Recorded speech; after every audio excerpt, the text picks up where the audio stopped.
Coming up on this episode of the Peppage, are you able to control two spheres at once? Here we go. Hello, viewers. I've played Semispheres about 70 minutes now, and it's a puzzle game with some stealth gameplay mechanics. So, you can't run into this field of view. You just have to go around in this instance.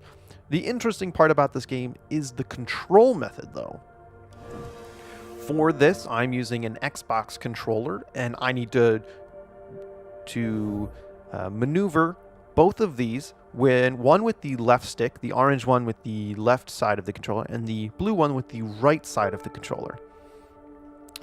Sometimes it's a little difficult to do. I can't move them both at the same time all the time, unless they're both doing the same direction. I don't have that ability in my brain.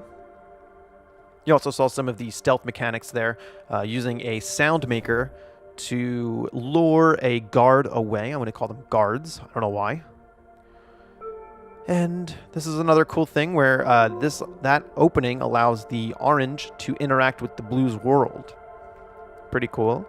I think the abilities in this game are some of the coolest parts of it. It allows you to interact between the two sides of the screen.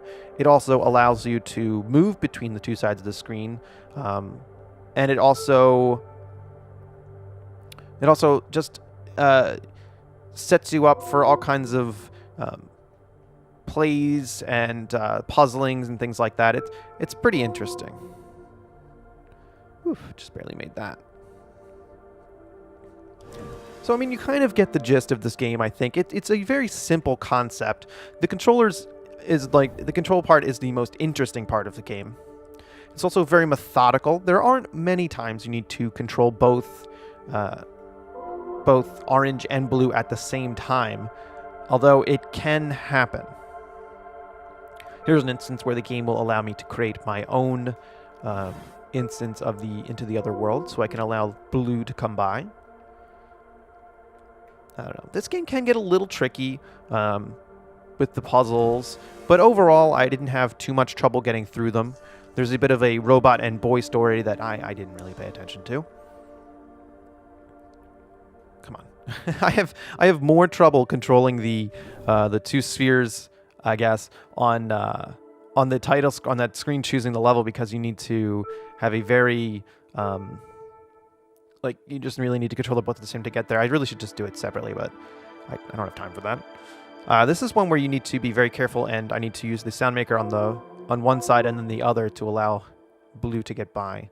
So there is definitely some interaction where it needs to be controls need to be pressed in the correct way and everything like that. Come on. It is pretty cool. I really think a controller is required, but the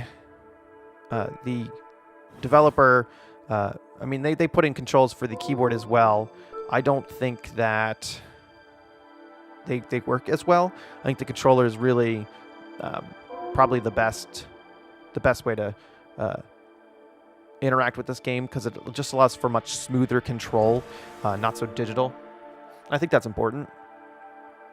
So I would suggest making sure you have a controller. It does, like I said, require a little bit more brain power. So if you're not good with using a controller, or you just really don't have the mechanics to move your hands that well on a controller, maybe I would suggest not picking this up. All right. But yeah, the art is pretty simple as well. I like that they made them very clear between orange and blue. The distinctions between them are good, and it allows when orange shifts over to blue side, or if blue shifts over to orange side, it's very clear to see everything. That's good. But yeah, it wasn't like that difficult to complete any of these puzzles. Everything was pretty straightforward. I didn't have any troubles really. That was close. I didn't really have any troubles getting through this at all. And yeah, it's just a very straightforward... Oh, come on. It's a very straightforward game, I think. I liked it. I like it. It's just pretty simple, I think. The best thing about it, or the most interesting thing about it, is the controlling screen? Sure. The controlling scheme and how you must move them all separately or together and at the same time, etc., etc.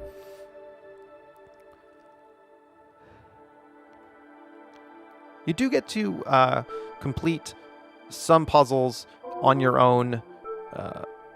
They let you complete them in ways that I don't really think was intended. So I have completed a few puzzles that it just seemed like I kind of not cheated it, but kind of cheated it.